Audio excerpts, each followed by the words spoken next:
Well, here we are again in Mosaic Stadium, Mosaic Place, and we have with us today, we're going to talk to Alan Millar from the Moose Jaw Warriors. He's the general manager and, of course, of our team. He's an excellent person in our community, provided us with very good hockey players and hockey team and coaching staff, and had a busy summer. We're going to talk about all those things, but Alan, welcome to the program on our yearly talk. Thanks, Lyle. It's always a pleasure. He just says that, really. Not at all. But Alan, before we get too much involved with the Warriors, is to talk about his summer, because he had a very exciting and time-consuming summer as a general manager of the U18 hockey team for Canada. And that's a pretty big responsibility, and he got to go to the Linka Cup over in Europe. And so I thought we'd just talk about that for a few minutes. How'd you get chosen for that? Well, I've been involved with Hockey Canada for a number of years, even going back to the time when I was a general manager in the Ontario Hockey League. As part of the Hockey Canada has always had a general managers committee in the CHL that's helped with evaluations at under 17, under 18, under 20 level, putting the rosters together for the Canada-Russia series that's been going on for a number of years. And so this was my second year. Hockey Canada, the CHL, work with a CHL management group where they have a general manager from each league that works with Hockey Canada at their 3 levels of the program of excellence. So Martin Mondu from the Quebec League works with our under 17 program.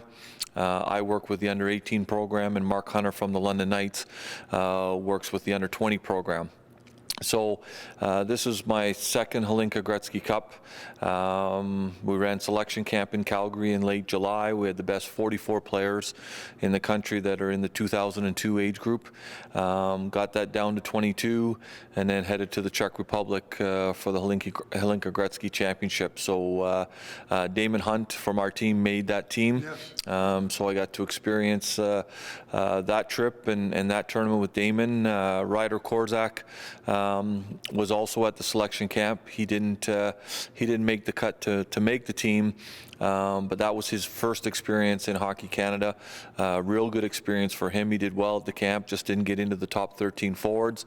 But Lyle, anytime you're involved in these programs, anytime you're associated with that jersey, it's certainly an honor and a privilege. And I worked with a great staff. Michael Dick, the head coach of the Vancouver Giants, was our head coach.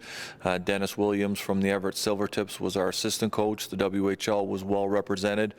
We had 9 players on the team, and it was a great experience. And again, always exciting to be part of those national teams. Yeah, for sure. And it was very exciting to watch it. And you were saying some of the guys, well, one of the players that you ended up facing in the final game was the best goaltender in the world. And he played pretty good. Yeah. Well, but you guys, I have to give credit. You guys have a really good team, and you worked hard. There were other things that factors that may have affected your performance or the team's performance, but you guys were certainly worthy representatives of our country. Well, thank you. And we were the best team there. Yeah. I feel confident in saying that. We only gave up 6 goals in 5 games, and real good group of young men. We were very skilled, lots of offense, solid on the back end, and we got to a 1-game championship against Russia, Canada-Russia. We all know how that plays out.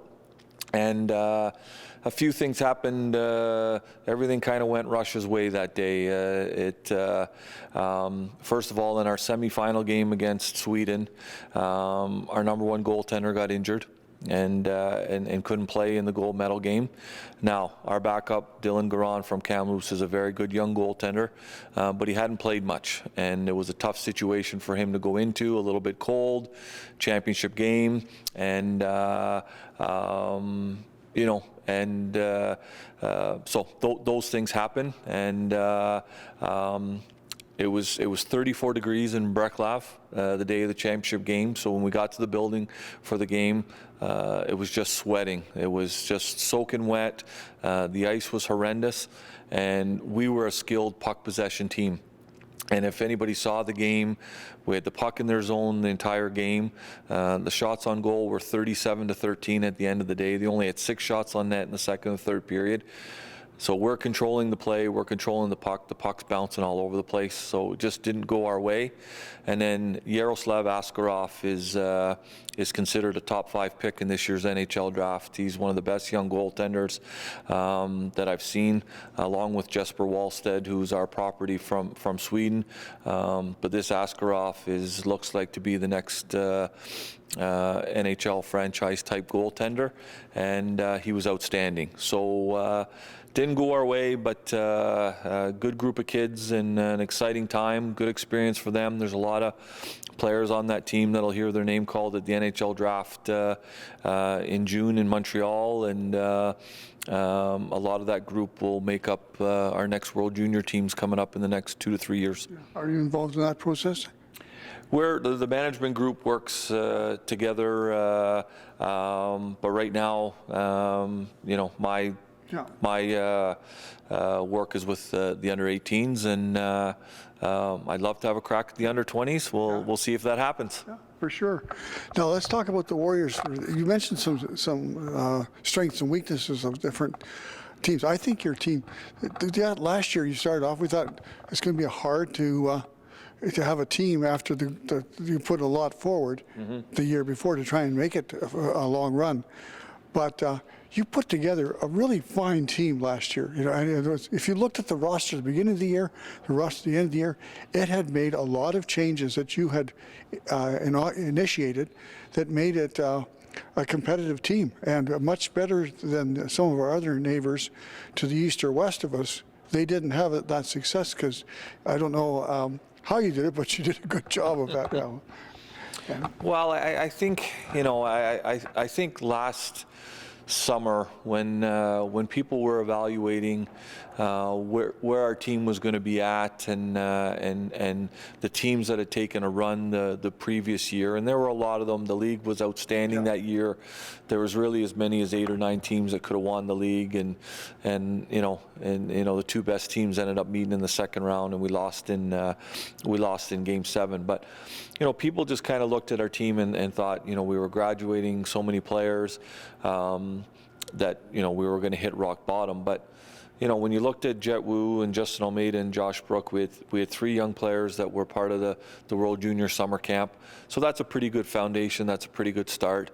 Broden Salmon and Adam Evanoff gave us a 1 and a 1A punch in net that we got solid goaltending on most nights. And our group up front, while we were heavy in our top 3 or 4 forwards, we played the right way. We competed hard, and we had outstanding years from Braden Tracy, Tristan Langen, and Justin Almeida. So. All in all, you get to 40 wins. We would like to have more success in the playoffs. It's 2 playoffs in a row that we got to find a way to stay healthy at the most important time of the year. But that's part of the game. But I think what was important last year is we had some success. Some of our young guys had good experience, good development years, and this is all part of the retool. This is part of the process of building the next team that can contend for our championship. Yeah, and I think last year at the end of the year, I thought your back end looked really strong. You had a lot of depth and not a lot of age. There was so this year coming in, you've got a really solid basis to build on. Yeah, we do. I think that our 17-year-old group of players look like there's lots of upside, lots of potential there. You talk about the back end. Damon Hunt is a very, very good young player. He plays such a solid, smart, trusting game. He can contribute offensively. He's going to be a leader for us now and down the road. He's a good young guy, and So you have those pieces that you build around, and again, we're in a situation where we like our group moving forward. Part of my responsibility as the manager is not just worry about today, but worry about tomorrow in the big picture. Whenever we make a transaction on our player personnel side, we're looking at our depth chart 3 and 4 years out. And that's not only about this year, and that's where we're at now. Like we're working real hard in terms of what our development plan is with our young players, where we think our team is going to be this year, next year, and the year after. And I think we're going to have an exciting young group, and I think we're going to get back to that contending level here in the next couple of years. And you mentioned about the youth. I think if we talked about one thing about the team that is potential and it's young, there's a lot of young guys in there who are going to have an opportunity to play and to play at a high level for you this year, where you've still got 2 vacancies. As we tape this, you have 2 vacancies for 20-year-olds, and you haven't got you've got 2 good young goalies, but they're relatively inexperienced and at this point, and there's an opportunity for somewhere along the line to add a goaltender. But other than that, you've got things already in a nice shape for them. Well, again, we've worked hard at. Our scouts have done a good job in terms of drafting and listing players, and we want to draft and develop our players, and we've got a group here of players here that we think is going to grow up together and have success together. And you talked about where we're at with this team, Lyle, and Adam Evanoff had hip surgery in the off season, and he played outstanding for us last year, and very well come playoff time. He's going to miss some time. We're going to have to bridge the gap with an experienced goaltender. That's going to be my responsibility to figure that out in the next week or two. But we've talked a lot about our plan this summer, spent a lot of time, myself and the coaches and our scouts and Jason Ripplinger, our assistant GM, and we've got a plan in place in terms of how we're going to play our young guys. They're going to play, they're going to develop, they're going to get better, and because for us, we want to be a consistent competitive team, competing for a playoff spot on an annual basis. But at the same time, junior hockey is cyclical, and you are going to have your ups and downs, and we want to make sure we're doing the right things to try and bring a championship here.